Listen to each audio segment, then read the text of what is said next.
Hi, welcome to my women's wonderland channel. இன்னைக்கு நம்ம என்ன பார்க்க போறோம்னா, நம்ம மாடி தோட்டத்தில் சம்பங்கி செடி தாங்க நம்ம வைக்க போகிறோம்.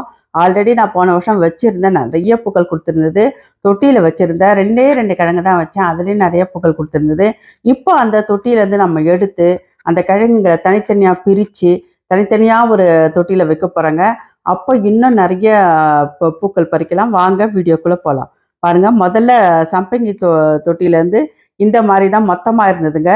நான் 2 தான் வச்சுருந்தேன். ஆனால் சூப்பராக நிறைய வந்திருக்கு. கிட்டத்தட்ட ஒரு 50 கிழங்கு கிட்ட இருக்குது. இப்போ இதை நாம் இந்த சீசனில் தை மாதத்தில் நம்ம என்ன பண்ணணும்னா, தனித்தனியாக பிரித்து எடுத்து வைக்கணுங்க. அது கூட நான் ஏன் தனித்தனியாக பிரிக்கணும்னு இப்போ நினச்சேன்னா, அதுலேருந்து இந்த மாதிரி தனித்தனியாக நம்ம எடுத்து வச்சுட்டு வச்சிங்கன்னா இன்னும் நிறைய பூக்கள் பூக்கும். போன வருஷமே கொஞ்சம் ரெண்டே கிழங்கு நிறைய பூக்கள் பூத்துதுங்க. இந்த கிழங்கு நான் ஏன் இப்போ எடுத்தேன்னா, அந்த எடுத்த உடனே அது உள்ள சின்ன கொஞ்சம் அஸ்வினி பூச்சிகள் இந்த திறந்து பார்த்தா புழுக்கள், இந்த மாதிரி வெள்ளை வெள்ளையாக சின்ன சின்ன புழுக்கள் இருந்ததுங்க. இந்த புழுக்கள் இருந்தால் கண்டிப்பாக அதை வேரை சாப்பிட்டுட்டு வேரை அழுகி போயிடும். அப்புறம் நம்மளோட சம்பங்கி செடியை சுத்தமாக போயிடுங்க. அதனால் அந்த தொட்டிலேருந்து மொத்தமாக கவுத்துட்டு எடுத்து பார்த்தோன்னா நிறைய புழுக்கள் இருந்தது. அது எல்லாமே தட்டிட்டு அந்த மண் கம்ப்ளீட்டாக தட்டிட்டேங்க, அந்த புழுக்கள் அதுக்குள்ளே இல்லாத மாதிரி. அதுக்கப்புறமா இந்த மாதிரி தனித்தனியாக பிரித்து எடுத்த உடனே ஒரு 52 கிட்ட வந்ததுங்க. அந்த கிழங்கு 52 கிட்ட இருந்தது. போன வருஷம் 2 கிழங்கு தான் போட்டேன், அதுலேருந்து 52 கிடச்சிருக்கு. இப்போ இதை நாம் தனித்தனியாக எடுத்து வச்சிங்கன்னா எக்கச்சக்கமாக பூக்கள் சம்பங்கி பூக்கும். சம்பங்கியை பற்றி நிறைய தெரியும் எல்லாருக்கும், அவ்வளோ சீக்கிரம் வாடாது. அதுவும் இல்லாமல் அதுலேருந்து நிறைய சென்ட்டுகள்லாம் தயாரிக்கிறாங்க. இந்த சம்பங்கி நமக்கு இதுவோட கட்டி வைக்கும், கோழி கொண்ட பூவோடு கட்டும்போது இன்னும் சூப்பராக இருக்குங்க.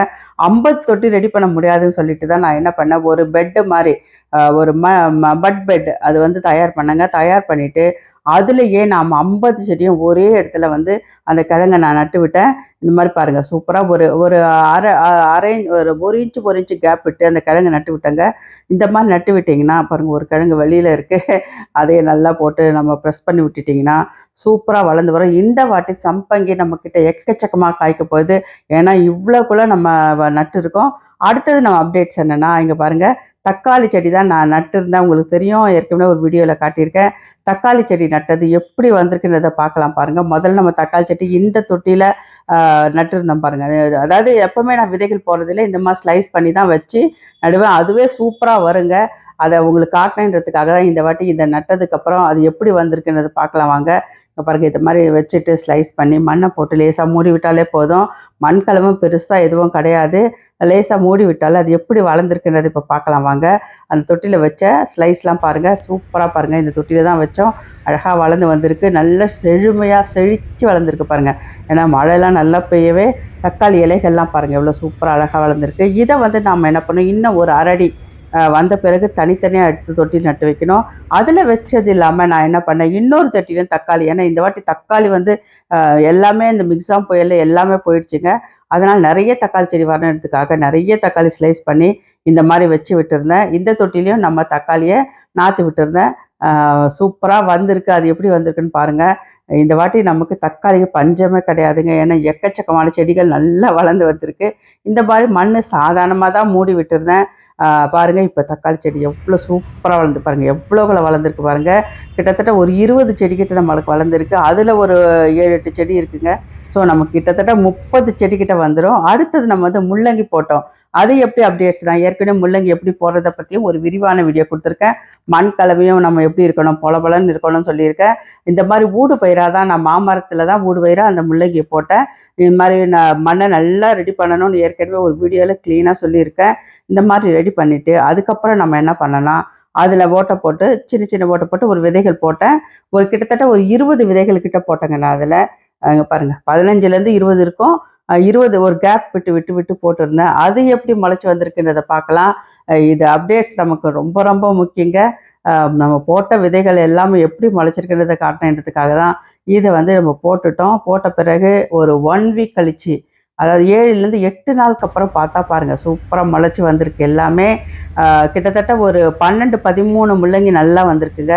நம்ம கிட்டத்தட்ட ஒரு 17 18 போட்டோம். ஆனால் ஒரு 13 கிட்ட வந்திருக்கு. இதுவே நமக்கு சக்ஸஸ் தான். இதுவே ஒரு 99% சக்ஸஸ் தாங்க சொல்லணும்.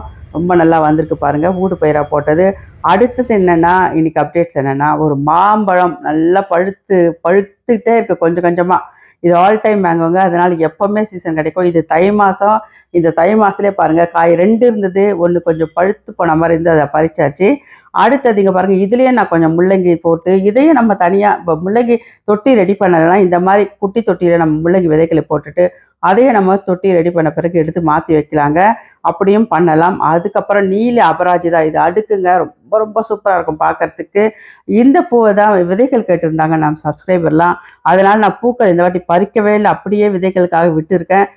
நெறைய தடவ ட்ரை பண்ணேன் விதைகள் வரவே இல்லங்க. ஆனா இந்த தடவ வந்து விதைகள் வர ஆரம்பிச்சிருக்கு. ஏன்னா செடி மெச்சூரிட்டி நல்லா வந்திருக்குன்னு நெனைக்கிறேன். அதனால தான் விதைகள் வர ஆரம்பிச்சிருக்கு. இத வந்து நம்ம சப்ஸ்கிரைபர் நெறைய பேர் கேட்டுருக்காங்க. அவங்களுக்கு குடுக்கலான்னு இருக்கேன். அடுத்தது இங்க பாருங்க, இது வந்து அவரைக்கொடி, பட்டை அவரை தான், கொடி அவரை.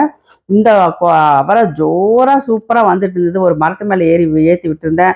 இந்த மிக்ஸாம் புயல்ல 2 மரம் சாஞ்சிச்சு சொன்னேன். பாதாம் மரமும், அதுக்கப்புறம் இன்னொரு மரம் அது பேர் தெரியல. அந்த மரத்துல தான் இத ஏத்தி விட்டுருந்தேன்.